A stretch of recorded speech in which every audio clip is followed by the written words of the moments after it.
할렐루야. 하나님이 함께 하시는 은혜와 평강이 주 앞에 나와 예배드리시는 여러분 모두에게 충만하기를 기원합니다.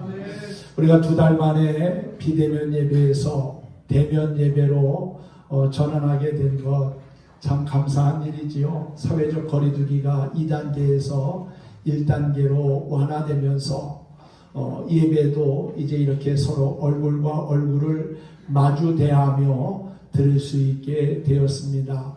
아직까지 상황은 종료된 것은 아니지만 서로가 조심하면서 또 조금 불편해도 마스크 쓰시고 예배 드릴 수 있으면 감사하겠습니다. 오늘 사사기 7장 1절에서 8절의 말씀을 가지고 기드온과 그의 용사들이라는 주제로 함께 은혜 나누기를 원합니다. 하나님은 준비된 사람들을 통해서 일하시고 지금까지 역사하셨습니다. 그리고 또 사람을 준비시키셔가지고 하나님의 선한 역사를 이루게 하신 것도 볼 수가 있지요. 하나님이 기뻐하시는 사람, 하나님이 찾으시는 거룩한 삶의 주인공이 되었으면 좋겠습니다.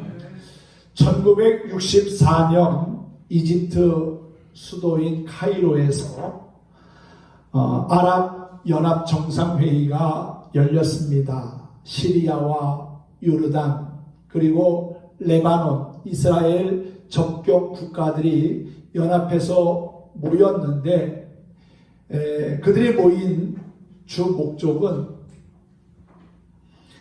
이스라엘의 요단강의 흐름을 바꾸려는 그러한 계획이었습니다. 사실 광야와 같은 메마른 땅에 강물이 흐른다고 하는 것은 엄청난 축복입니다. 모든 생명체는 물이 있어야 살지요. 그런데 물이 없으면 어떻게 됩니까? 생존이 불가능하지요. 그런데 이 아랍의 이스라엘 주변 국가들이 요단강을 차단하려는 그러한 계획을 세우고 그래서 결국 이스라엘은 요단강의 물을 마실 수 없는 상황에 놓이게 된 겁니다. 그러다 보니까 다툼이 일어날 수밖에 없겠지요. 1167년에 아랍 연합군과 이스라엘 간에 본격적인 전쟁이 일어나게 됩니다. 결국 요단강 물 가지고 전쟁을 치르게 된 겁니다. 사실 요단강 보면은요 그렇게 큰 강은 아닙니다. 넓은 곳은 한 30-40m 정도 강의 넓이가 되지만 좁은 곳은 사람이 훌쩍 건너뛰어도 될 정도로 아주 가까이 있는 곳도 있습니다. 우리나라 한강에 비하면 사실 요단강은 강도 아닙니다. 그런데 그 요단강이 있느냐 없느냐에 따라서 생사가 갈리기 때문에 이스라엘 입장에서는 그 요단강을 끝까지 지켜야 될 그러한 생각을 가진 것이지요. 결국 전쟁이 일어납니다. 그것이 이른바 6일 전쟁입니다. 6일 동안 전쟁이 일어났기 때문이지요. 당시 이스라엘의 전차는 800대였습니다. 하지만 아랍연합군의 전차는 3배가 넘는 2500대였다고 합니다. 전차들은 사막에서 육안으로 적 전차를 확인하고 포 사격을 할 수 있는 거리가 약 1km 정도라고 해요. 이스라엘 전차 포수들은 대개 한두 번의 사격으로 아랍 전차들을 날려버린 반면에 아랍군 전차 부대는 어림짐작으로 마구 쏘아댄 겁니다. 그 결과 이스라엘 군대는 61대의 전차를 잃은 반면 아랍은 1600여 대의 전차를 잃어버리게 되었다고 합니다. 공군도 마찬가지로 이스라엘 군은 전투기 10대를 잃었지만 아랍군은 450대의 전투기를 잃었습니다. 전차 부대나 공군 조종사들이 이스라엘은 정예 부대였고 아랍 군대는 오합지졸이었다는 것이지요. 이스라엘은 적은 수에도 불구하고 기드온의 300명의 용사들처럼 승리했습니다. 성경에 나오는 전쟁의 역사를 보면 승리는 군사나 장비에 많고 적음이 있지 않고 하나님께서 함께 하셔야 한다는 사실을 발견하게 됩니다. 성경에 나오는 3대 승리의 사건이 있습니다. 첫 번째 사건은 사무엘상 17장에 나오는 블레셋 장군 골리앗을 이긴 소년 다윗의 승리입니다. 두 번째는 열왕기상 18장에 나오는 바알과 아세라 우상의 선지자 850명을 갈멜산 정상에서 이긴 엘리야 선지자의 승리입니다.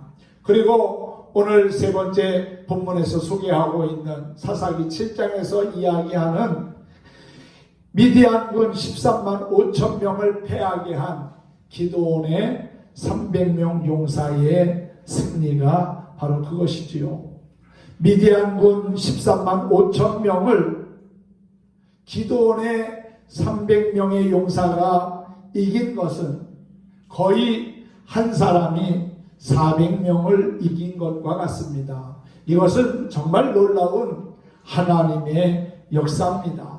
하나님이 함께 하시면 불가능한 것도 가능케 된다는 것이지요. 전쟁할 때 보면 일당 100이라는 말이 있습니다. 한 사람이 100명을 물리치자는 그러한 얘기에서 만들어진 말이지요. 그런데 이스라엘과 미디안의 싸움은 일당 450의 싸움과 같았다는 겁니다. 한 사람이 450명을 상대한다는 게 말이 됩니까? 불가능한 일이지요.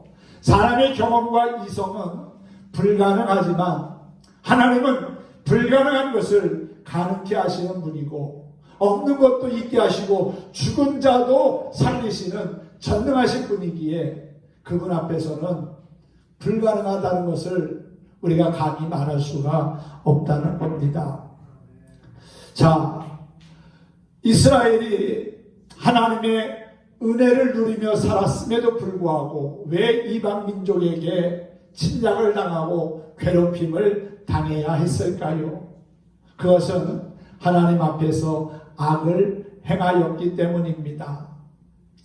사사기 6장 1절은 이렇게 시작하고 있습니다. 이스라엘 자손이 또 여호와의 목전에 악을 행하였으므로, 또 라고 하는 표현을 보면 그 이전에도 하나님 앞에 불신앙적인 악을 행하는 삶을 살았다는 것을 짐작할 수가 있습니다.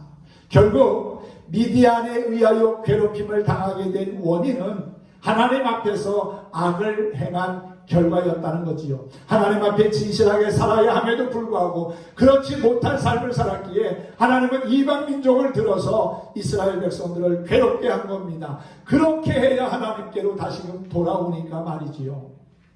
오늘날 하나님이 전 세계적으로 코로나19 바이러스를 유행시킨 것도 어떻게 보면은 하나님과 멀어진 우리에게 하나님께로 다시금 돌아오라는 사인으로 받아들일 수도 있을 겁니다.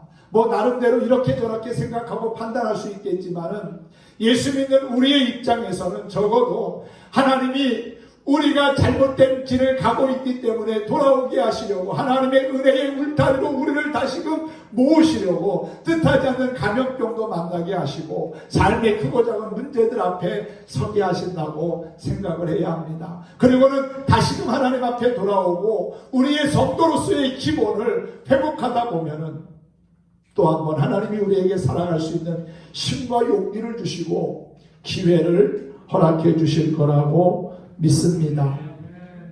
6장 3절 이하에 보면 이스라엘 백성들이 파종할 때가 되면 미디안과 아멜렉과 동방 사람들이 연합해가지고 이스라엘 백성들을 괴롭히는 겁니다. 토지의 소산을 빼앗아 가고요. 그리고 또한 양이나 소나 나귀도 남기지 않고 빼앗아 갑니다. 그들이 한번 몰려오면 마치 메뚜기 떼가 오는 것처럼 엄청나게 많은 사람들이 몰려와서는 이스라엘에 남은 것들을 아주 싹 거두어 가는 겁니다. 그러니 어떻게 살겠습니까? 추수할 때가 되면 추수하려고 하는 곡식들을 다 빼앗아 갑니다. 짐승도 빼앗아 갑니다. 사람도 아마 붙잡아 갔겠지요. 얼마나 힘들고 고통스러웠으면 하나님께 다시금 부르짖었겠습니까? 사사기 6장 6절을 보면은 이스라엘이 미디안으로 말미암아 궁핍함이 심한지라. 이에 이스라엘 자손이 여호와께 부르짖었더라. 어려움을 당하지 않고 하나님의 은혜에 감사하며 살면 얼마나 좋습니까? 그런데 이스라엘은 그렇지 못했습니다. 오늘을 살아가는 우리도 어떻게 보면 똑같은 것 같습니다. 하나님의 은혜 안에 살 때 감사하면서 더 신실한 삶을 살아야 하는데 오히려 삶이 편안해지고 여유가 생기니까 하나님으로부터 자꾸만 멀어지려고 하고 인간의 욕망과 욕심에 치우쳐 우리가 살아가고 있지는 않은지 오늘 말씀을 통해서 다시금 우리의 모습을 되돌아보고 또한 고칠 수 있는 부분이 있으면 고쳤으면 합니다. 하나님께 부르짖고 간구하니까 또 하나님께서 그들을 긍휼히 여기시고 구원의 은총을 베푸시기 시작합니다. 이스라엘의 많은 사람들 가운데 기드온을 하나님께서 찾아가시고 그를 이스라엘의 구원자로 사사로 세우시지요.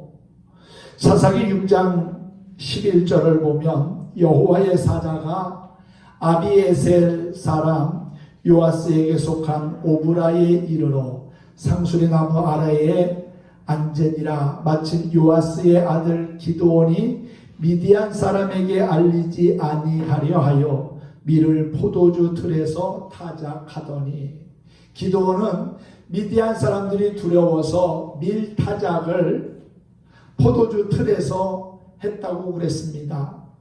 그런데 여호와의 사자가 기드온에게 뭐라고 합니까? 큰 용사여 여호와께서 너와 함께 계시도다 라는 말을 합니다.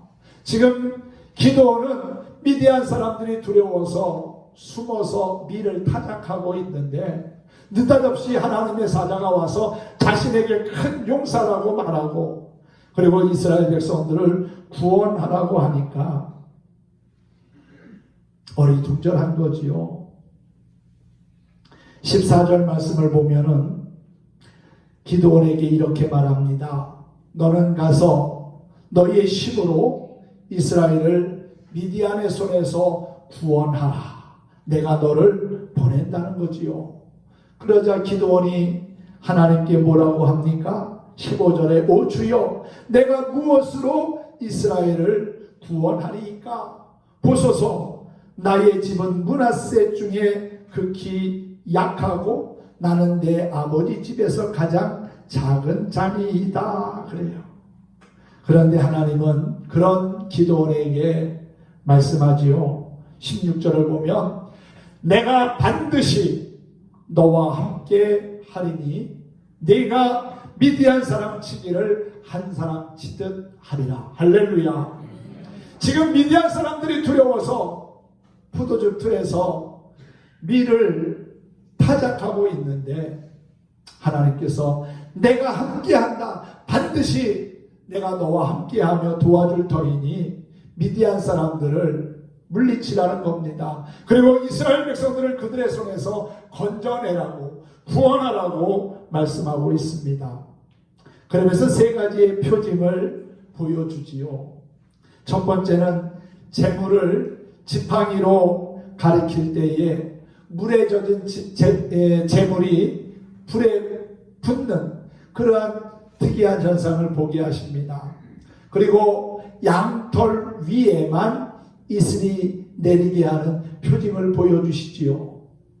평지에 양털을 놓고 양털에만 이슬이 내리고 그리고 일반 평지에는 이슬이 내리지 않는 그러한 표징을 보여주셨고 또 반대로 양털에만 이슬이 내리지 않고 온 지면에 이슬이 내리는 그러한 표징을 통해서 하나님이 기도원과 함께 하시고 반드시 도와주신다는 것을 확인하게 됩니다.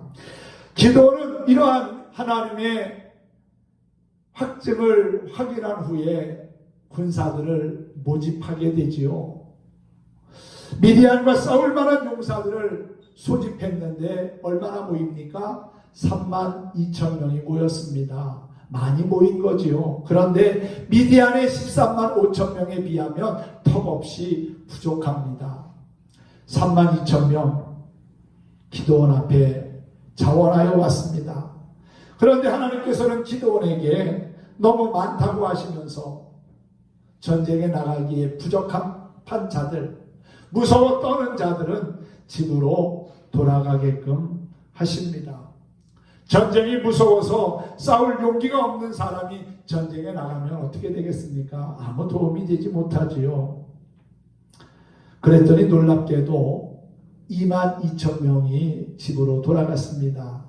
그들 가운데는 마지못해 억지로 온 사람도 있을 겁니다. 체면상 온 사람도 있었겠지요. 집안을 대표해서 온 사람도 있을 겁니다. 두려운 마음을 가지고 온 사람들도 많았을 거예요. 그러니 돌아가라고 할 때 이게 웬일이냐 쾌재를 부르며 돌아간 사람들이 거의 대부분이었을 것 같아요. 22,000명, 적지 않은 수가 돌아갔습니다. 32,000명에서 22,000명이 돌아갔으니까 몇 명 남았지요?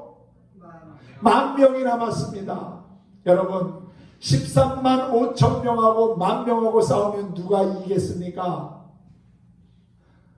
이성적으로 생각할 때 135,000명이 숫자적으로 이기지요. 10,000명도 사실 적은 숫자는 아닙니다. 그런데 하나님은 그 10,000명도 많다는 거예요. 그리고 시냇가로 그 사람들을 데리고 가라고 합니다. 그리고는 물을 마시게 하고 물 마시는 사람을 두 부류로 나누시지요. 첫 번째 부류의 사람들은 개가 물을 핥아먹는 것처럼 그렇게 핥아먹습니다. 손으로 물을 떠서 훌쩍훌쩍 그렇게 먹는 사람들이 한 부류가 돼요.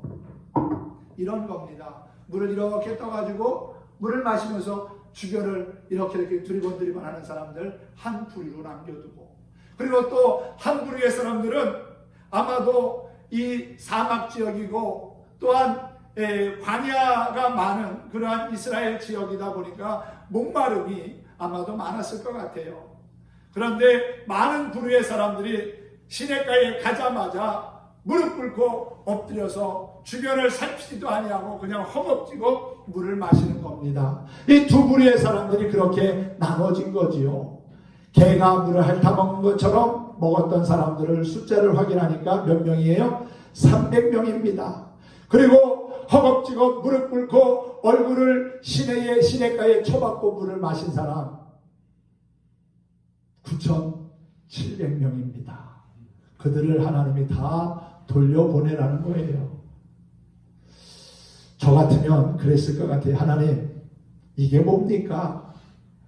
왜 그러십니까? 전쟁을 하라는 겁니까? 말라는 겁니까? 망하게 하려면 그냥 망하게 하지. 왜 온 사람들마저 돌려보내가지고 비참하게 아말렉과 싸워 깨지게 하시려고 합니까? 아마도 원망과 불평의 목소리를 높였을지 모릅니다. 그런데 기드온은 하나님이 하라는 대로 그대로 순종합니다. 시냇가에 가서 개가 물을 핥아먹는 것처럼 그렇게 손으로 떠서 먹는 사람들 300명을 옆으로 제껴놓고, 그리고 9,700명은 집으로 돌아가게 하지요. 이제 300명만 남은 겁니다.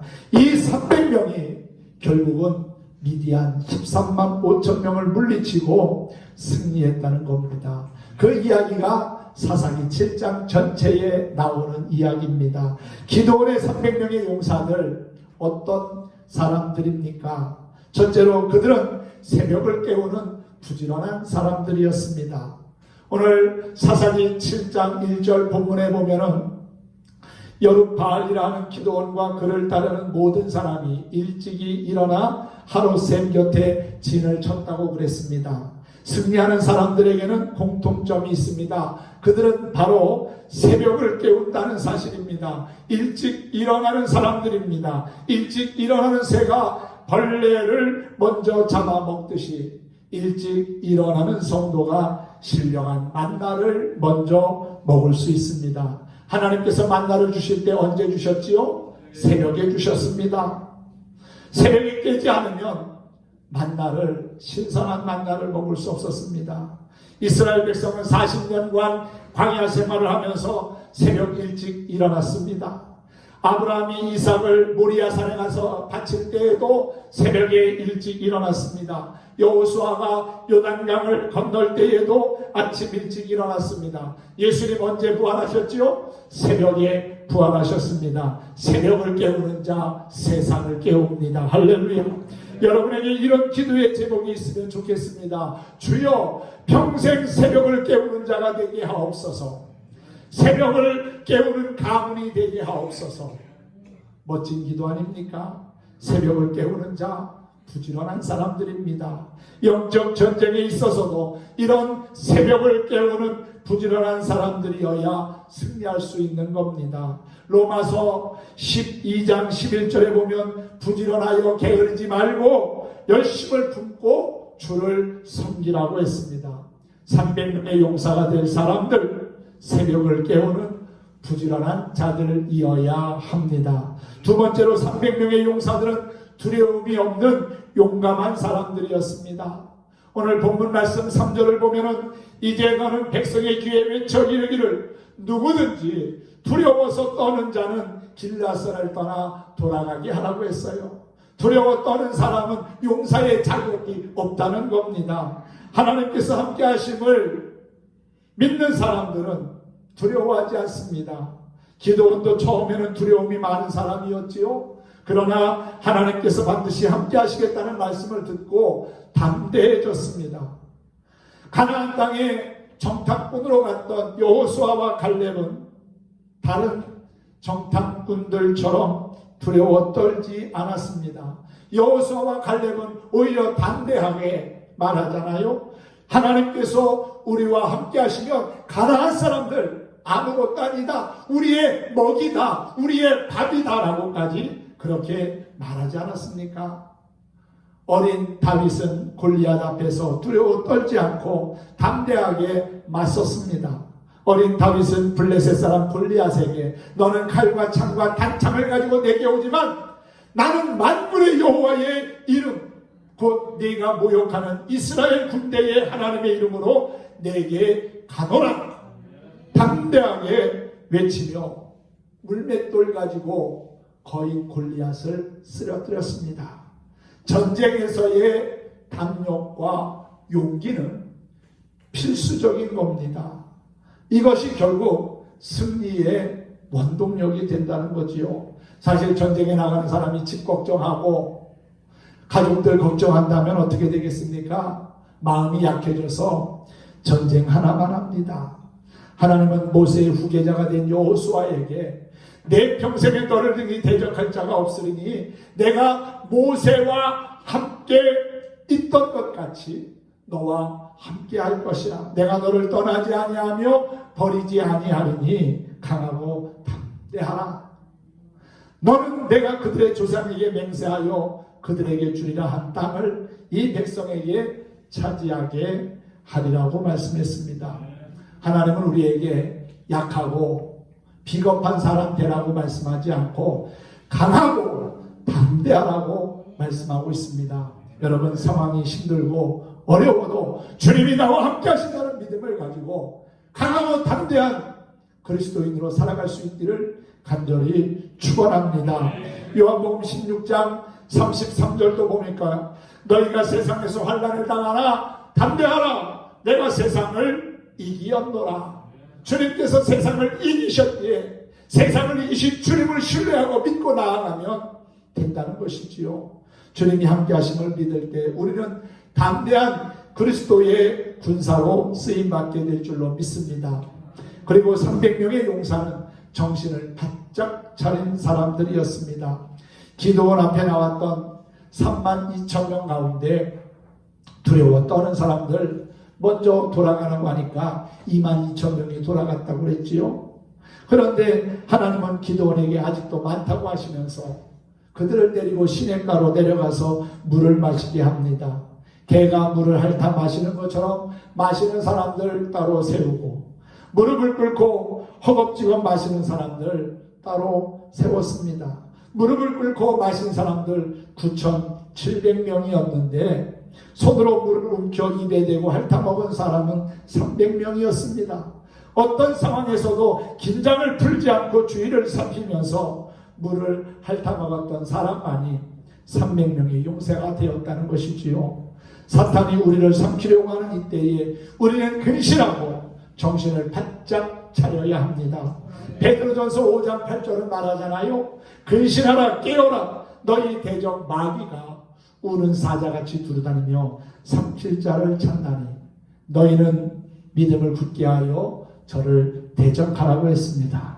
정신을 차리고 근신하며 깨어 있어야 전쟁에서도 이길 수 있습니다. 악한 마귀와의 영적 싸움에서도 근신하며 깨어 있어야 이길 수 있습니다. 잠들어 있으면 악한 마귀의 타켓이 될 수밖에 없는 거지요. 정신 바짝 차리지 않으면 믿음도 신앙도 한순간에 무너질 수 있다는 것을 잊지 말아야 할 것입니다. 마지막으로 300명의 기드온 용사들은 승리의 확신을 가지고 있었습니다. 비록 숫자적으로는 열세지만 연약하지만 하나님이 함께 하시면 우리는 이길 수 있다고 하는 승리의 확신을 가졌다는 것이지요. 사사기 7장 9절 이하에 보면 하나님께서 기드온에게 일어나 진영으로 내려가라. 내가 그것을 내 손에 넘겨 주었느니라고 말씀합니다. 앞으로 넘겨줄 것이다 라고 말씀한 게 아니라 이미 넘겨주었다고 말씀하고 있어요. 그런데도 사실 기드온의 입장에서는 마음이 불안합니다. 마음이 편하지 않습니다. 그래서 하나님은 만일 네가 내려가기를 두려워하거든 네 부하를 데리고 그 진영으로 내려가라고 말씀했어요. 기드온은 미디안 진영에서 미디안 병사 2사람이 대화하는 것을 듣게 됩니다. 한 사람이 꿈을 꿨는데 그 내용이 이런 겁니다. 보리떡 한 덩어리가 미디안 진으로 굴러 들어와서 그 작은 것이 진영을 장막을 무너뜨렸다는 거예요. 그랬더니 친구가 이야기를 듣더니 꿈 해몽을 하는데 그것은 다른 것이 아니고 하나님이 기드온에게 미디안 군대를 다 그의 손에 붙였다는 것입니다. 기드온과 그의 부하는 이 말을 듣고 확신이 생겼습니다. 아, 그렇구나. 하나님께서 저 미디안을 나의 손에 붙여주신 것이 확실하구나. 미디안 사람들마저 그렇게 이야기를 하니 말이지요. 15절에 보니까 기드온이 그 꿈과 해몽하는 말을 듣고 하나님께 경배하고서는 이스라엘로 돌아와서 모든 이제 300명의 용사들에게 일어나라고 합니다. 일어나라! 여호와께서 미디안과 그 모든 진영을 너희 손에 넘겨주셨느니라 하고 300명을 세 대로 나누었습니다. 300명을 세 대로 나누었다는 것은 100명씩 그렇게 세 부류로 나누었다는 거겠지요. 그리고는 각 손에 나팔과 빈 항아리를 들고 항아리 안에 횃불을 감추게 하고 미디안의 적진을 포위합니다. 기드온을 따르는 자가 나팔을 불자 300명의 용사들은 일제히 손에 가졌던 항아리를 부수고 왼손에 횃불을 들고 오른손에 나팔을 들고서는 불었습니다. 여호와와 기드온의 칼이다! 여호와와 기드온의 칼이다! 라고 외치면서 적진을 향하여 함성을 질렀습니다. 미디안의 군사는 한밤중에 일어난 일로 혼비백산하여 자기들끼리 칼로 치다가 결국은 패망하고 말지요. 기드온을 따르는 300명의 용사에게는 항아리와 나팔, 횃불이 전부였습니다. 그러나 그곳으로 미디안 13만 5천 명의 연합군을 이겼습니다. 할렐루야. 십자가의 군병인 우리 성도들에게는 적어도 몇 가지의 확신을 가지고 있어야 합니다. 첫째는 구원의 확신이 있어야 합니다. 내가 예수님을 믿음으로 말미암아 구원받았다고 하는 그 구원의 확신이 반드시 있어야 하고요. 거듭남의 확신이 있어야 하고요. 주님이 내 안에 함께 하신다는, 성령이 내 안에 내주하신다고 하는 확신이 있어야 합니다. 그리고 내가 하나님 앞에 기도할 때 하나님이 응답하신다고 하는 확신을 가져야 되고요. 그리고 또한 영생의 확신도 있어야 합니다. 내가 예수님을 믿음으로 하나님의 자녀가 되었고 영원한 생명의 주인공이 되었다고 하는 영생의 확신을 가져야 돼요. 그리고 또 한 가지가 있다면 승리의 확신을 가져야 합니다. 우리는 이 땅에서 주님 나라 가는 그날까지 계속 싸워야 합니다. 누구와 싸웁니까? 악한 마귀와 영적인 싸움을 해야 합니다. 이 영적 싸움에서 이기기 위해서는 주님이 나와 함께 하시기에 나는 이미 이겼다고 하는 승리의 확신을 가져야 합니다. 나는 패할 거야. 나는 싸워도 이길 수 없어. 패배의식에 빠지면 결코 승리하지 못합니다. 부족하고 연약해도 하나님이 함께 하시기에 나는 이길 수 있다. 이미 이겼다라고 하는 승리의 확신을 가지고 살아갈 때 우리의 삶에 놀라운 역사들이 일어남을 볼 것입니다. 하나님이 함께 하시면 능치 못함이 없습니다. 믿음이 결국 죄를 이기고 우리에게 승리의 기쁨을 얻게 합니다. 요한일서 5장 4절에 보니까 무릇 하나님께로부터 난 자마다 세상을 이기느니라. 세상을 이기는 승리는 이것이니 우리의 믿음이니라 그랬어요. 믿음을 가진 자가 결국은 승리합니다. 기도원의 용사들처럼 아침을 깨우는 자가 되길 바랍니다. 두려워 떨지 말고 강하고 담대한 하나님의 사람이 되십시다. 정신을 차리고 근신하여 하나님께 간구하여 응답받는 성도가 되십시다. 그리고 우리에게 보여주신 대로 승리에 대한 확신을 가지고 한 걸음 한 걸음 나아가다 보면 하나님이 우리를 위하여 싸우시고 일하시고 역사하심을 볼 겁니다. 힘든 상황에 있지만 하나님을 의지하며 믿음으로 승리하는 멋진 그리스도인이 되기를 주님의 이름으로 축원합니다. 축복합니다.